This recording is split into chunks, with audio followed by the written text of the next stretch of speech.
Thank you very, very much indeed. That's a great song. Some of the lyrics in particular are especially intriguing. Say my name, Right. play my game. Yes. But the nature of this game is not wholly pleasant with you. Yes. It's like a mild way to put it. So some of the other lyrics included, I made you love me, I was a part of your life. You'd stand above me behind the blade of a knife. What's the nature of the relationship that we find ourselves experiencing through the medium of this song? Well, this is a good question. So the first thing to get is the kind of pun of the title, right? This is so Breaking Ballad, which Beth titled the song. Yep. Good job. Is a response to the television series Breaking Bad. Breaking right? Bad. Yeah. So the first verse and the kind of inversions and relationships have a lot to do with Walt's relationship to Hank. Oh, great.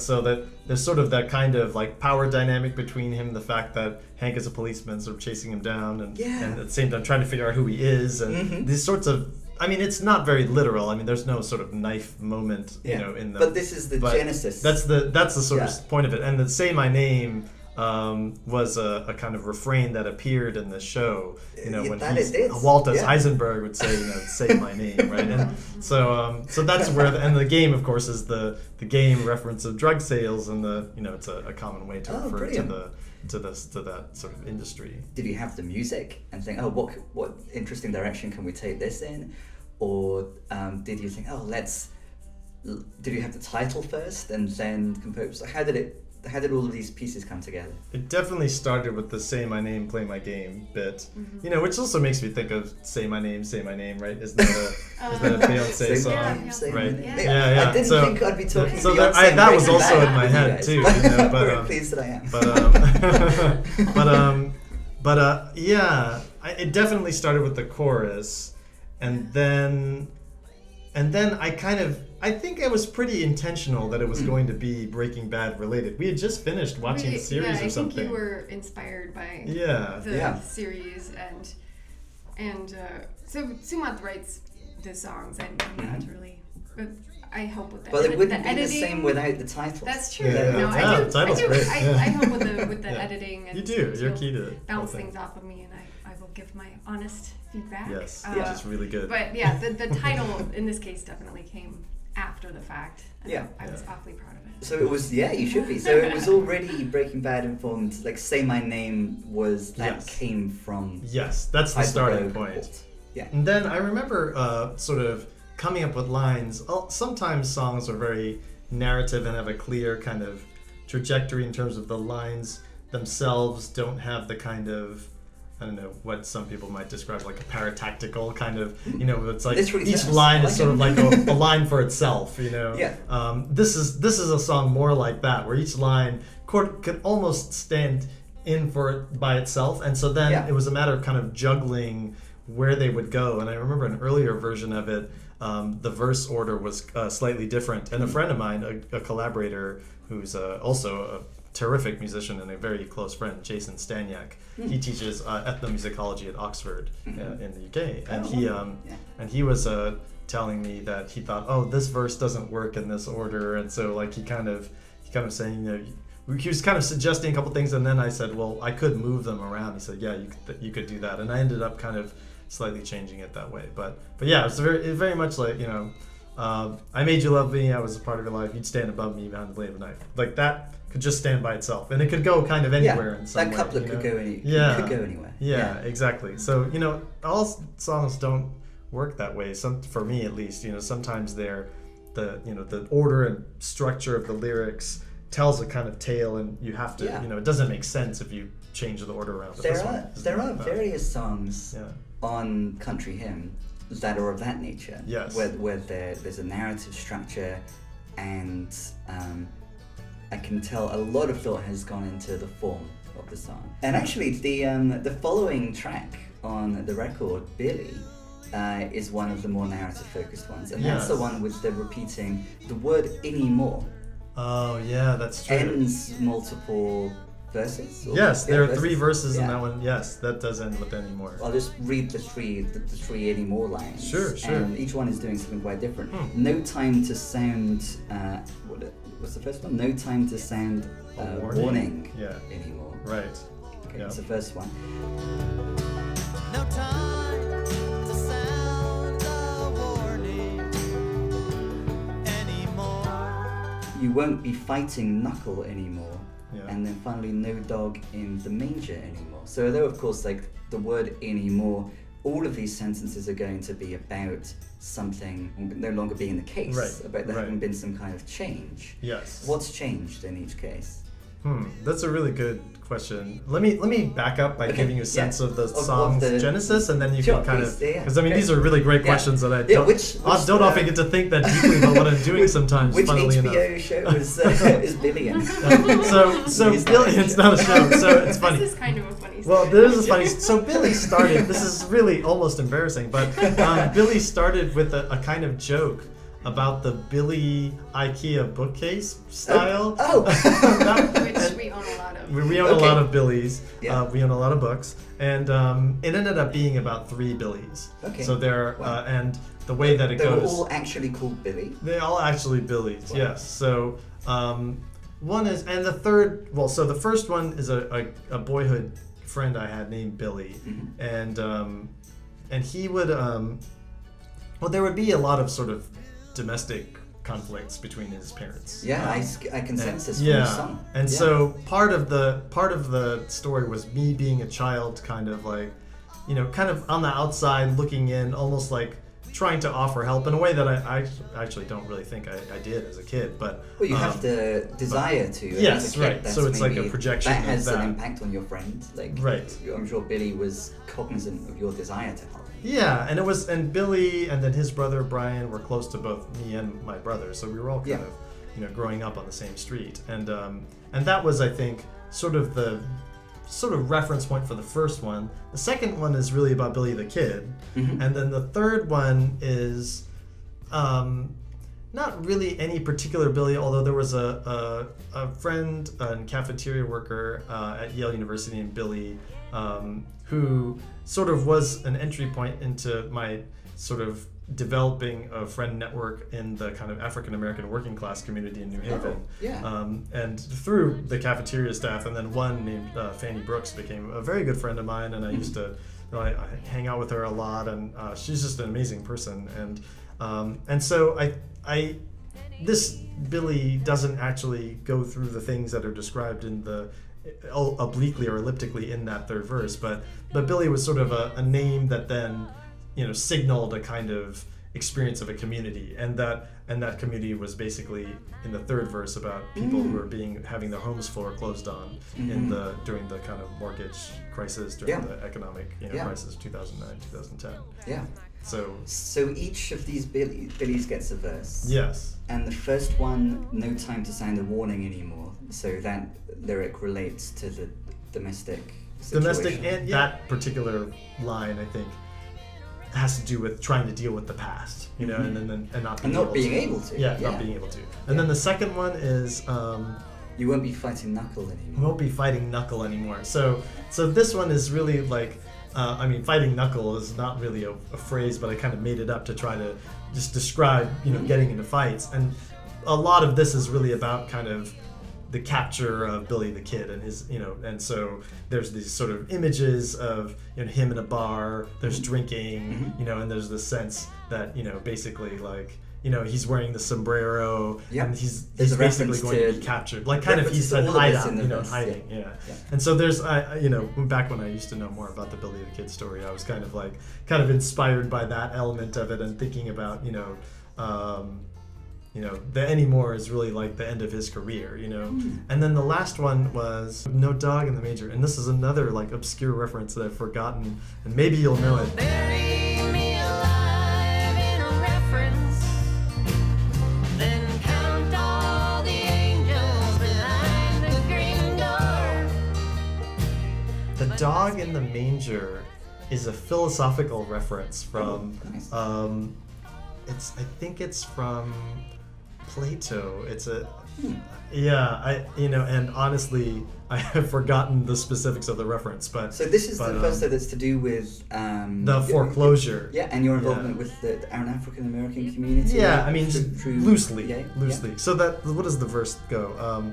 Billy, show me what's your hand, a modern family ruin, and lady left her man on a Sunday afternoon. They'll wait on your command, and assure on your command to assure there's no danger or something like that. To fill the house, to clear the house of strangers, no dog in the manger anymore. And so you can imagine like there's kind of like the sense of people kicking people out of a house, right? Yeah. Like that there's like the house is being cleared of people. Yeah. It was also, I should say, a lot of people I knew, and I wasn't involved with it myself, but a lot of people were involved in the Occupy Homes movement in the last, several years, and so people would actually call each other on text messages on the phones and would just sort of show up at a house when they knew that basically police were coming or foreclosure sort of personnel were coming to actually remove people semi-forcibly or whatever from homes and would occupy the house and stop it from happening and then force the bank to actually sort of renegotiate the terms of loans, often which they were unfairly sort of designed in the first place. Absolutely, yeah. So that's the And the dog in the manger thing is really clever, but I cannot for the life of me remember why. What Plato was saying about the dog in the manger. Yeah. Well, Michael Galopes, the philosopher, will know. So you had these three different Billies. At what point did you realize, there's something about these Billies that invites this treatment? What was the thread that led to them having a verse each in this song, Billy? That's a great question. I mean, I think I really started with the name. Yeah. I liked the sound of the name and singing Billy, blah, blah, blah, blah, blah, whatever. And then I think, I started with the verse about my childhood friend. Yeah.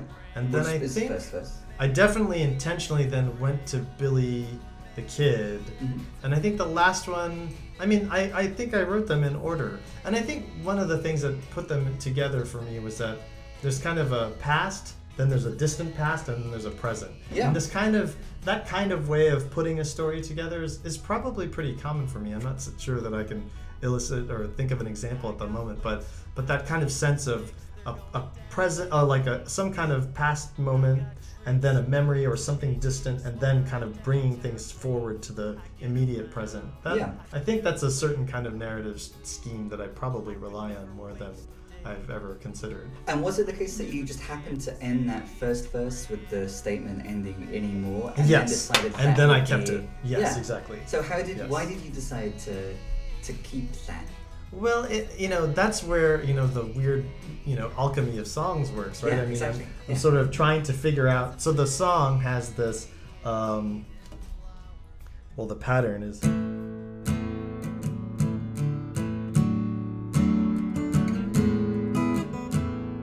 Drone kind of progression on A. So, Billy, take me by the hand, I'll save you from your father, and take me as I am. We waited for an hour and tried to understand. It's late in the evening, it's early.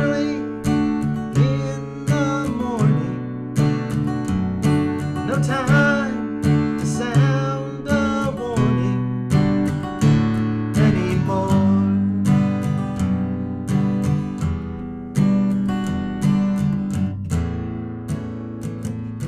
And then it continues on there. Yeah. And so what happens is that it's really divided into two parts, right? Yep. There's this kind of stuff that's doing all the A chord, and then it gets to.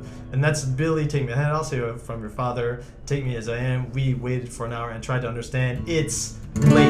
And so things kind of get moving into the chord change. Yeah. And so it's late in the evening, it's early in the morning. Yeah. The time to sound a warning. And then the chords now are changing and they're continuing on anymore. And so it's almost like the chords are kind of leaving the vocalist behind. Yeah, absolutely. You know? Yeah. And then and lyrically, it becomes about time when that movement happens. Yes, exactly. And then on top of that, the backing vocals are singing these beautiful oohs, and Beth is singing on that with Rosie in the album. Yeah. And so those oohs are kind of almost they continue on, and they actually turn into ahs at that point. So there's this sort of opening up of the syllables, and it just sounds really like they're going with the chords, right? Yeah. And so it's almost like they're kind of this, I don't know, I mean, not to like create these gendered stereotypical beautiful visions, but you have these female voices that are doing these things that's like sort of part of the beauty of this thing that's like the train's moving without you, you know? Interesting, without the male songwriter. Right, exactly. Right. Like the song has taken on, and the song and the band have like... taken on the kind of motion beyond the narrator who's kind of stuck. It's interesting though, like as you were just playing that first verse, it struck me, there's two reasons why you can't help your childhood friend Billy. One of them is because you're in the present, there's no longer a child in that home. The other one is that at the time you were a child and you had the desire to help, but you couldn't. It's past, distant past, and then at the time, the present. And it's interesting, we end up in this other situation to do with houses. Yes. But there is hope, in the Occupy movement to do something. Whatever no dog in the manger means. I sense that there is like now the songwriter who does have these reflections, who is aware that times you have to act in the moment to assist someone who's in need of help, is reflecting on a moment where a mass of people are occupying the house of someone who is in need of help. I think that's exactly right. And I would say that one of the things that is the politics of a song like this is sort of showing the difference between a past experience and a present experience. I mean, that's exactly right.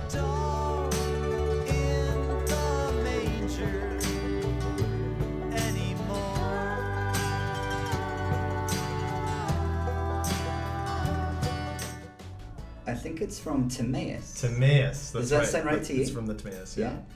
And there's a reference to the temper of the dog in the manger, who tries to engross everything worth having to himself.